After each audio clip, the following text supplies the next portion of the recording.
जय हिंद दोस्तों, मेरा नाम है रजा अंसारी। देश नीति के प्लेटफॉर्म पर आपका स्वागत है। हरियाणा विधानसभा चुनाव को 4 दिन बचे हैं और इन 4 दिनों में हरियाणा विधानसभा के चुनाव में नायब सिंह सैनी की हालत खराब दिख रही है। नायब सिंह सैनी के हालात ये है कि नायब सिंह सैनी अपना विधानसभा का चुनाव हार सकते हैं, क्योंकि लाडवा विधानसभा सीट पर 2019 में कांग्रेस के मेवा सिंह जीते थे और भारतीय जनता पार्टी की तरफ से इस मर्तबा संदीप गर्ग जो है वहां पर अपनी दावेदारी पेश कर रहे थे। मगर भारतीय जनता पार्टी की आला कमान ने संदीप गर्ग को टिकट नहीं दिया, नायब सिंह सैनी को करनाल से उठाकर लाडवा भेज दिया। जिसके बाद जो है भारतीय जनता पार्टी का एक ग्रुप है जो नायब सिंह सैनी के लाडवा लाने पर नाराज है और इसीलिए संदीप गर्ग ने, जो भारतीय जनता पार्टी में कुछ ही दिन पहले शामिल हुए बड़े समाज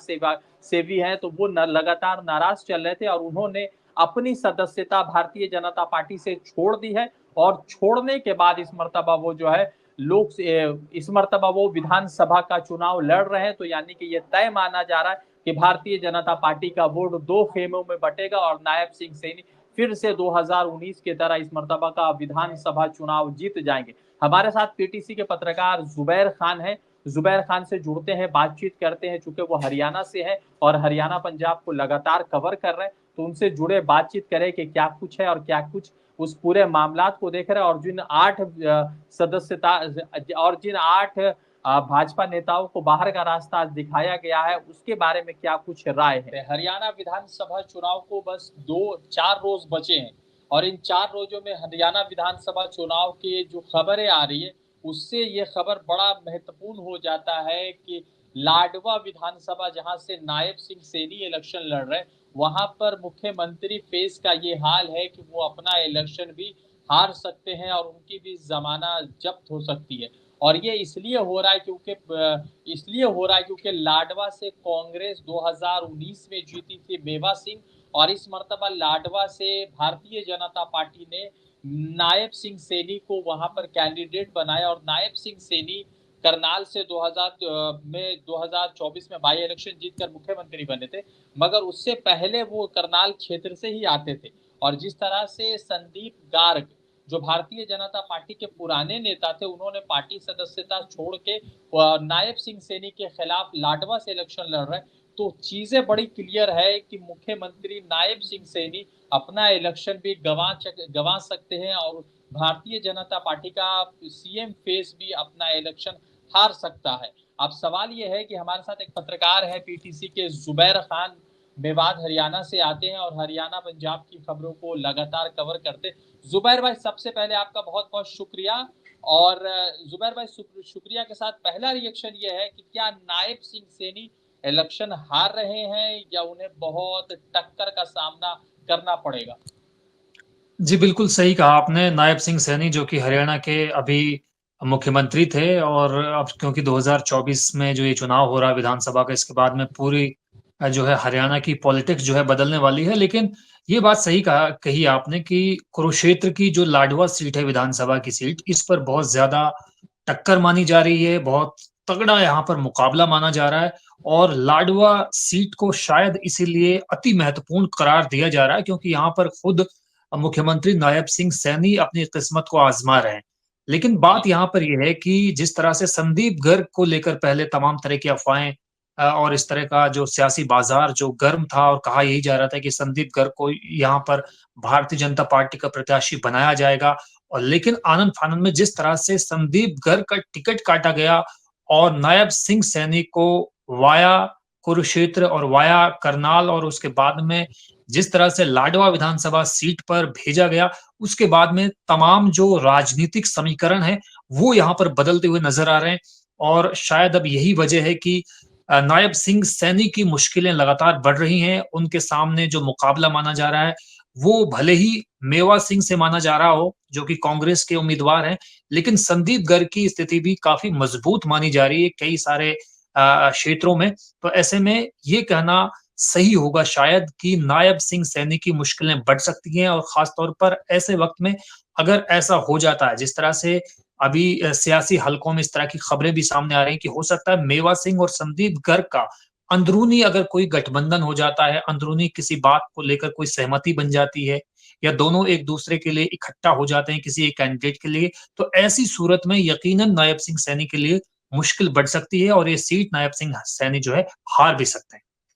अच्छा, अगर भारतीय जनता पार्टी नायब सिंह सैनी को लाडवा से उतार रही है और संदीप गर्ग लड़ रहे हैं, तो लाडवा से अगली बार जब मेवा सिंह जीते थे तो बहुत ज्यादा नहीं, तकरीबन 14,000 के वोट का फर्क था। तो क्या नायब सिंह सैनी को इसलिए उतारा गया था कि वो 14,000 के वोट के फर्क को मिटा पाएंगे, क्योंकि पवन सैनी भी उसी समाज से आते हैं और नायब सैनी भी उसी समाज से, ओबीसी से आते हैं। तो मेरा सवाल ये है कि गार्ग के इलेक्शन लड़ने पर नायब सिंह सैनी की हार का जो अंतर है, वो जो परसेंटेज है, वो बढ़ता दिख रहा है आपको? जी, बिल्कुल सही कहा आपने। नायब सिंह सैनी को इसका खामियाज़ा हो सकता है भुगतना पड़ जाए और इस इलाके में लाडवा सीट पर भले ही ओबीसी की तादाद ज़्यादा हो, लेकिन अपर कास्ट भी यहाँ पर काफ़ी मायने रखता है, वो फैक्टर भी काफ़ी मायने रखता है और संदीप गर्ग जो कि अपर कास्ट से आते हैं, मेवा सिंह के साथ भी यही कहानी है। तो ऐसे में नायब सिंह सैनी के लिए मुश्किलें बढ़ सकती हैं और अगर जिस तरह से कांग्रेस की एक वेव देखी जा रही है, कांग्रेस की एक लहर पूरे प्रदेश में देखी जा रही है, तो उसका सीधा-साधा जो फ़ायदा है वो मेवा सिंह को मिलता हुआ नज़र आ रहा है। और जिस तरह से बात है संदीप गर्ग की, संदीप गर्ग क्योंकि एक प्रदेश स्तर पर एक जाने-माने सामाजिक कार्यकर्ता हैं, वो सोशल एक्टिविस्ट भी रहे हैं, ह्यूमन राइट्स एक्टिविस्ट भी रहे हैं और आरटीआई एक्टिविस्ट भी वो रहे हैं। पूरे इलाके में उनकी जो है एक वेल नोन फेस उनको कहा जा सकता है और शायद उसी का एडवांटेज यहाँ पर उनको मिलता हुआ नज़र भी आ रहा है। और नायब सिंह सैनी इन दोनों उम्मीदवारों के बरक्स थोड़े से कमज़ोर नज़र आ रहे हैं और हो सकता है नायब सिंह सैनी अगर इस बीच की खाई को पाटने में नाकामयाब रहते हैं, तो इसका पूरा खामियाज़ा सीधे तौर पर उनको भुगतना पड़ेगा। और मैं जिस तरह से बार-बार कह रहा हूँ और ज़ोर देते हुए कह रहा हूँ कि अगर मेवा सिंह का और संदीप गर्ग का आपस में कोई गठबंधन हो जाता है और इस बात के अंदेशा है, इस बात की कयासबाज़ी लगाई जा रही है कि हो सकता है इन फ्यूचर आने वाले 1-2 दिन में इस तरह के हालात देखने को मिले। क्योंकि ये बात तो सही है कि नायब सिंह सैनी कमज़ोर हैं, लेकिन 2 कैंडिडेट अगर उनके सामने मजबूती से चुनाव में दस्तक दे रहे हैं, तो ऐसे में नायब सिंह सैनी जो है हो सकता है बाजी मार भी ले जाएँ, लेकिन ये बात सही है कि इलेक्शन जो है टफ इलेक्शन है, मुश्किल इलेक्शन है। नायब सिंह सैनी के लिए मुश्किल सबसे बड़ी यही है कि संदीप गर्ग जो कि बीजेपी के एक मजबूत नेता के तौर पर उभरे थे और उनको माना जा रहा था कि इस बार लाडवा की सीट पर उनको लड़ाया जाएगा, लेकिन जिस तरह से कुरुक्षेत्र के सांसद के बाद में उन्होंने इस्तीफा दिया, करनाल के विधानसभा चुनाव के लिए जो उपचुनाव हुआ, उसमें उन्होंने जीत दर्ज की नायब सिंह सैनी ने, उसके बाद उनको मुख्यमंत्री बनाया गया और कहा यही जा रहा था कि उनको करनाल की सीट से ही पार्टी दोबारा से मैदान में उतारेगी, चुनावी मैदान में। लेकिन अब जिस तरह से नाराज़गी झेलनी पड़ रही संदीप गर्ग की खास तौर पर उनके समर्थकों की, उनके कार्यकर्ताओं की, उसका सीधे-सीधे जो नुकसान हो रहा है वो नायब सिंह सैनी को हो रहा है और नायब सिंह सैनी से जो वोट छिटक रहे हैं बड़े पैमाने पर, वो अपर क्लास के वोट छिटक रहे हैं, खास तौर पर जाट वोट के बारे में कहा जा रहा है कि जाट वोट उनसे कुछ हद तक दूरी बना रहे हैं, उसकी अपनी बहुत सारी वजह हैं और इसके अलावा अपर कास्ट की जो बहुत सारी वोट्स हैं लाडवा जी। विधानसभा क्षेत्र में, वो भी वोट इनसे छिटकते हुए नज़र आ रहे हैं, तो ऐसे हालात में इनको नुकसान होता हुआ नज़र आ रहा है। मेरा सवाल ये है कि जैसे अभी पूरे देश भर में इलेक्शन का माहौल है और हरियाणा में अगर बीजेपी का सीएम अगर हार जाता है, तो मतलब बीजेपी को तो चुनाव हार के, जीत के भी वो चुनाव हार जाएगी अगर उनका सीएम फेस अगर हार जाता है, क्योंकि धर्मेंद्र प्रधान, शिवराज सिंह चौहान, भारतीय जनता पार्टी तमाम लोग नायब सिंह सैनी के चेहरे पर ही इलेक्शन लड़ रहे हैं और अगर वो हार जाते हैं तो भाजपा के लिए क्या रहेगा? जी, बिल्कुल सही कहा आपने और बहुत महत्वपूर्ण सवाल आपने पूछा। अगर खुद सीएम फेस अगर इलेक्शन हार जाते हैं, तो यकीनन उसका जो असर है, वो दूरगामी पड़ता है और जिस तरह से अभी महाराष्ट्र में चुनाव होना है, झारखंड में चुनाव होना है, जम्मू-कश्मीर में चुनाव चल रहा है। अगर इस तरह से अगर कोई सीएम फेस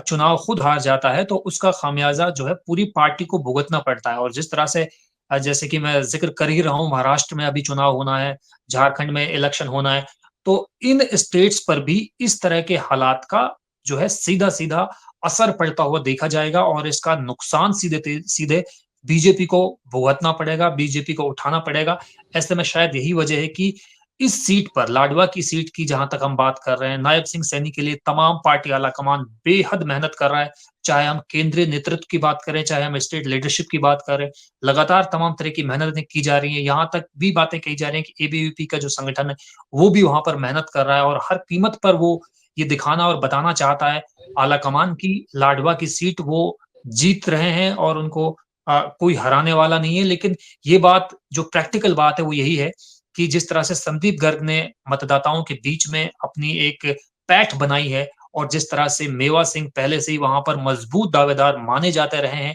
ऐसे हालात में नायब सिंह सैनी के लिए ये चुनाव जीतना बेहद मुश्किल रहेगा और इसका इम्पैक्ट दूसरे प्रदेशों पे भी पड़ेगा।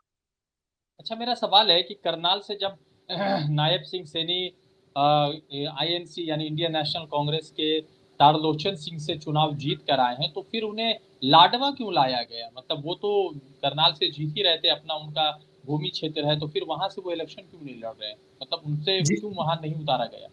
जी, बिल्कुल सही है और तमाम जो पत्रकार हैं, जो मीडिया कर्मी हैं, वो भी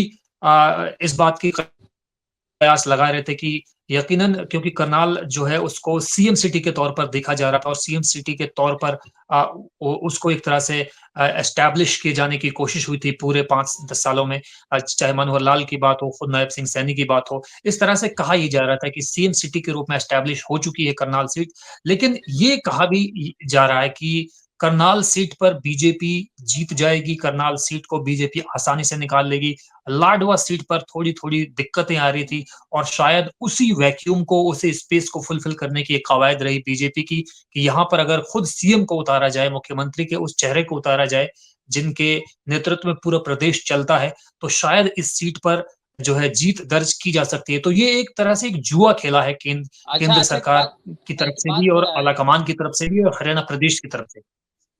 8 ऐसे नेता है जो अलग-अलग जी। जगह से, जैसे रणजीत सिंह चौटाला जो ओम प्रकाश चौटाला के भाई हैं, वो इंडिपेंडेंट कैंडिडेट बने हुए थे और इंडिपेंडेंट कैंडिडेट होते हुए वो भाजपा में जब जाते हैं तो वहाँ उनके मंत्री उनको बनाया जाता है। मेरा सवाल ये है कि अ, चिरंजीत सिंह चौटाला, ओम प्रकाश चौटाला के भाई, फिर उसके बाद जो है संदीप गार्ग, देवेंद्र काडियान, ये सब बड़े नेता है भारतीय जनता पार्टी के। 8 नेताओं को भारतीय जनता पार्टी ने अपनी पार्टी से हटाया है क्योंकि इन तमाम लोगों ने इंडिपेंडेंट दावेदारी यानी कि आज़ाद दावेदारी पेश कर दी। तो अगर ये 8 कहीं न कहीं अगर कुछ मतलब कि अपना वोट शेयर रखते हैं, तो क्या भारतीय जनता पार्टी इन 8 सीटों पे तो सिमट जाएगी, सुपड़ा यहाँ पर इनका साफ हो जाएगा? चूँकि अगर वो 8 लड़ते हैं तो कुछ ना कुछ तो भारतीय जनता पार्टी का कैडर वोट भी वो तोड़ने में सक्षम हो जाएँगे। बिल्कुल सही बात है और जिस तरह से आपने इन 8 उम्मीदवारों की बात कही है, इन 8 उम्मीदवारों के जो कार्यकर्ता हैं, जो समर्थक हैं, उनकी नाराज़गी भी देखी गई है और जिस तरह से इनमें से ज़्यादातर ने जो है बीजेपी से हटकर चुनाव में कूदने की बात कही है, उससे बेशक जो है भारतीय जनता पार्टी को नुकसान पहुँचेगा और जिस तरह से कांग्रेस के पक्ष में पूरा एक माहौल बनता हुआ नज़र आ रहा है, उससे ये एक मैं कहूँगा कि एक एडिशनल एडवांटेज के तौर पर कांग्रेस पार्टी के लिए देखा जा रहा है। क्योंकि पूरे प्रदेश में जवानों की बात करें, किसानों की बात करें, पहलवानों की बात करें, अग्निवीर योजना की बात करें, इन तमाम जो पॉलिसीज़ का जो प्रभाव पड़ रहा है, नकारात्मक प्रभाव पड़ रहा है, वो भारतीय जनता पार्टी पर पड़ रहा है, तो एंटी इन्कम्बेंसी का असर है और इन 8-10 लोगों का जो टिकट काटा गया है, इनके समर्थकों और कार्यकर्ताओं में नाराज़गी है और कांग्रेस के लिए जो पहले से ही एक हवा बन रही है, उन कांग्रेस पार्टी के लिए जो एक माहौल बन रहा है, तो वो मैं कहूँगा कि एक अतिरिक्त तौर पर एक फ़ायदा पहुँचा रहा है कांग्रेस पार्टी के लिए। मेरा सवाल है कि जैसे संदीप गर्ग है, उसके पहले जो है वहाँ के मुख्यमंत्री फेस जो थे ओम प्रकाश चौटाला, उनके बाद भाई है रंजीत सिंह चौटाला। रंजीत सिंह चौटाला का क्या प्रभाव है? क्योंकि वो भी जो है रानिया विधानसभा से वो इलेक्शन लड़ना चाहते थे, बीजेपी ने टिकट नहीं दिया। वो इंडिपेंडेंट रानिया विधानसभा से इलेक्शन लड़ रहे हैं। तो रंजीत सिंह चौटाला का हरियाणा के विधानसभा में क्या कुछ असर है?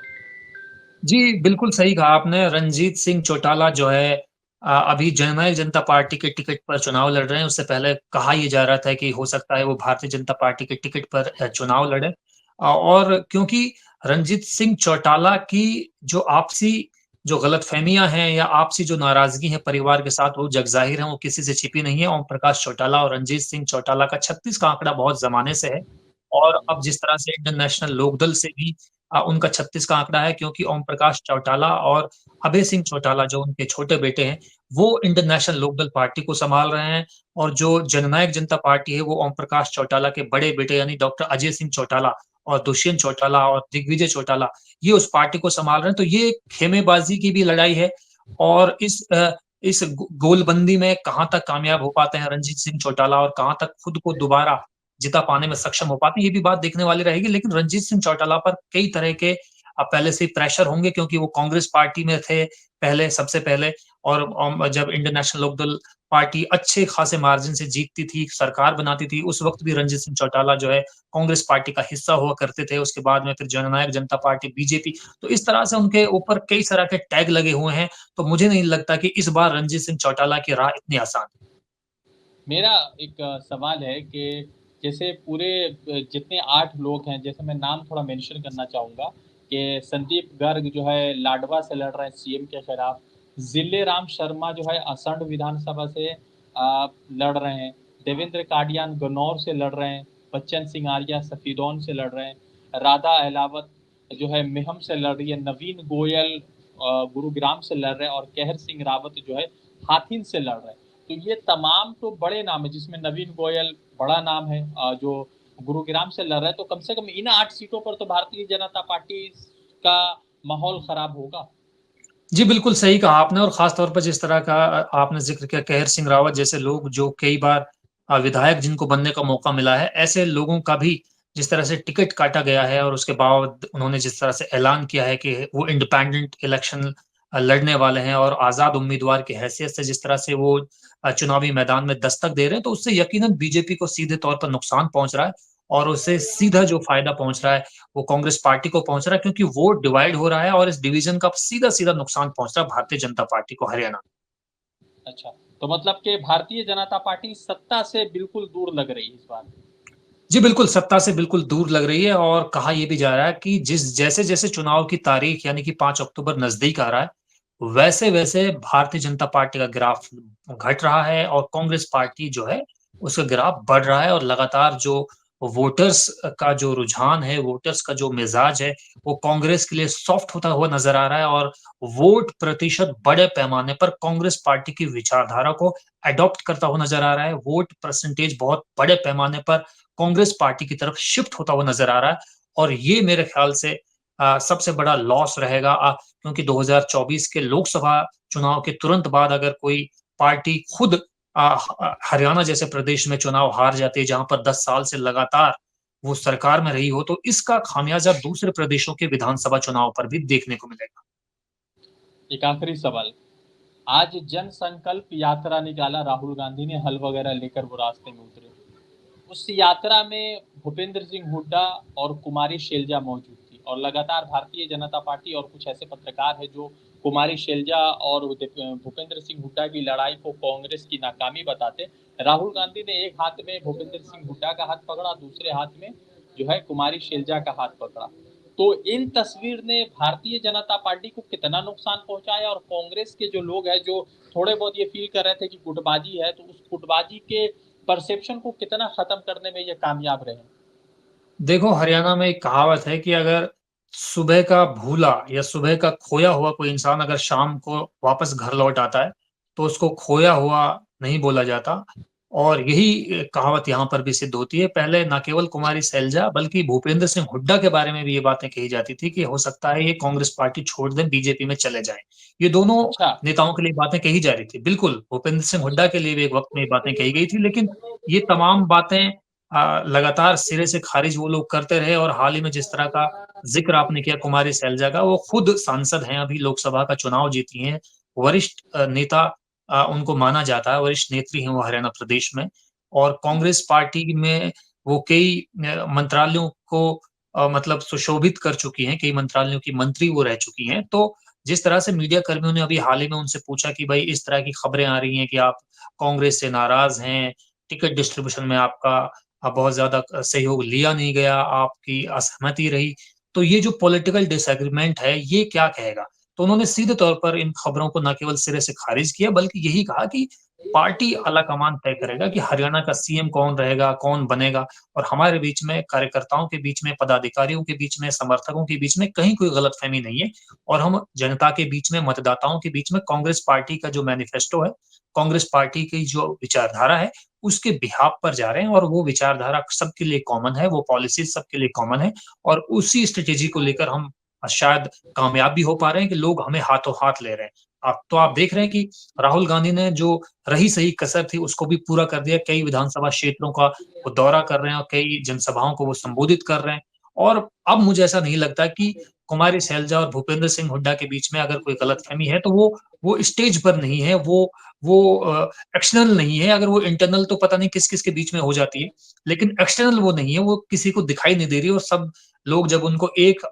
साथ चलते हुए, एक साथ हाथों में हाथ डाले हुए देखते हैं और जनता को एक साथ संबोधित करते हुए नज़र आते हैं, तो यकीनन इस तरह की जो इल्यूजन्स हैं, उन पर पूरी तरह से पानी फिर जाता है और शायद यही वजह है कि इस बात का असर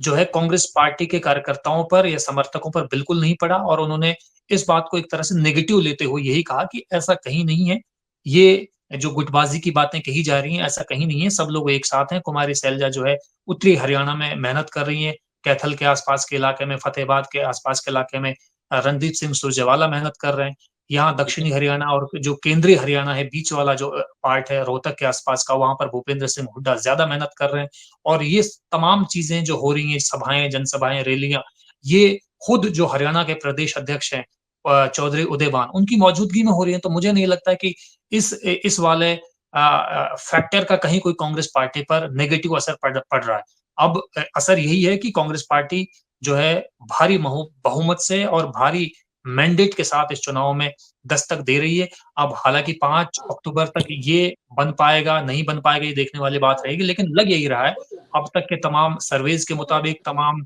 जो अब तक की आंकड़े इसके कयासबाज़ी है, मुताबिक, उनके हाँ। मुताबिक, आंकड़ों के मुताबिक यही लग रहा है कि कांग्रेस पार्टी भारी बहुमत के साथ कमबैक हरियाणा में कर रही है। एक सवाल आखिरी कि मतलब नायब सिंह सैनी के खिलाफ अगर संदीप गर्ग मजबूती के साथ जैसे उनकी सभाओं में भीड़ हो रहे हैं और उस भीड़ में बहुत जोश दिख रहा है समाज सेवी, जिसमें कुछ कांग्रेस के एक आध दो समर्थक भी दिखे और कई सारे भारतीय जनता पार्टी के दर्जनों समर्थक दिखे जो संदीप गर्ग की जिंदाबाद के नारे लगा रहे हैं, तो अगर ये बहुत तेजी के साथ चलता है तो कहीं ना कहीं तो ये तय है कि नायब सिंह सैनी अपना चुनाव हार रहे हैं। हाँ जी, बिल्कुल सही। नायब सिंह सैनी की, हालाँकि नायब सिंह सैनी की जो रैलीज़ हैं, उनमें भी भीड़ कम नहीं है और यहाँ पर भी जिस तरह से हम देख रहे हैं, चाहे संदीप गर्ग की हम बात कर लें, चाहे हम मेवा सिंह का ज़िक्र कर लें, वहाँ पर भी क्राउड इतना ही देखा जा रहा है, तो गैदरिंग तो हो रही है सब जगह। अब ये जो है वोट में कितना इन भीड़ को तब्दील कर पाते हैं ये नेता, ये देखने वाली बात रहेगी। लेकिन ये बात सही है कि संदीप गर्ग के लिए लोगों में उत्साह तो देखा जा रहा है और उनके उत्साह की सबसे बड़ी वजह यही है कि संदीप गर्ग लोगों के बीच में रहते हैं, वो सामाजिक कार्यकर्ता हैं, सोशल एक्टिविज़्म करते रहे हैं, लोगों की समस्याओं को उठाते रहे हैं। शायद इसीलिए जो है उनका जो पलड़ा है वो थोड़ा-सा मजबूत होता हुआ दिखाई दे रहा है। ठीक है, धन्यवाद ज़ुबैर। तो ज़ुबैर खान पीटीसी के पत्रकार हैं, उनसे बातचीत हो रही थी देश नीति के प्लेटफ़ॉर्म पर और उन्होंने तमाम तरीके से बात रखी। मिलाकर बात यही है कि नायब सिंह सैनी जो भारतीय जनता पार्टी के मुख्यमंत्री थे, फिर से मुख्यमंत्री का चेहरा है। उनके सीट पर उनकी हार का जो परसेंटेज है वो लगातार बढ़ रहा है और जिस तरह से भारतीय जनता पार्टी से संदीप गर्ग ने इस्तीफ़ा देकर जो है आज़ाद उम्मीदवारी पेश की है, तो उससे लगता है कि नायब सिंह सैनी के लिए जीत की राह बहुत मुश्किल होगी। आपका बहुत-बहुत शुक्रिया देश हिंदी के प्लेटफ़ॉर्म पर जुड़ते दूसरे अपडेट के साथ। धन्यवाद।